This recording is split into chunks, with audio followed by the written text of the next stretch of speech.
محترم ناظرین، ہمارے بزرگان دین رحمہم اللہ تعالی نماز سے کتنی محبت کرتے تھے، اور ان کی خواہش ہوتی تھی کہ ان کی وفات بھی نماز کے انتظار میں ہو۔ آئیے سنتے ہیں کہ ان کی تڑپ کیسی ہوتی تھی۔ حضرت سیدنا عطا بن صائب رحمۃ اللہ علیہ بیان کرتے ہیں کہ ہم عبد الرحمن حضرت سیدنا عبداللہ بن حبیب سلمی رحمۃ اللہ علیہ کی خدمت میں مسجد میں حاضر ہوئے۔ آپ اس وقت جان کئی یعنی نزع کے عالم میں تھے۔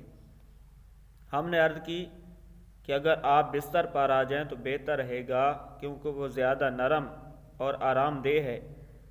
فرمایا کہ مجھے فلاں نے یہ فرمان مصطفیٰ صلی اللہ علیہ وسلم سنایا ہے کہ تم میں سے کوئی جب نماز کی جگہ بیٹھ کر نماز کا انتظار کرتا ہے تو وہ نماز میں ہوتا ہے، اور فرشتے اس کے لیے یہ دعا کرتے رہتے ہیں، اے اللہ اس کی مغفرت فرما، اے اللہ اس پر رحم فرما۔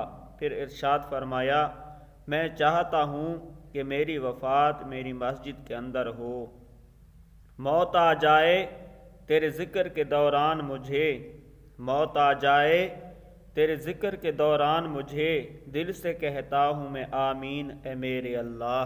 مالک کریم ہمیں بھی نماز سے محبت عطا فرمائے، خشوع خضوع کے ساتھ نماز پڑھنے کی توفیق عطا فرمائے، آمین بجاہ النبی الامین وصلی اللہ علیہ وآلہ وسلم۔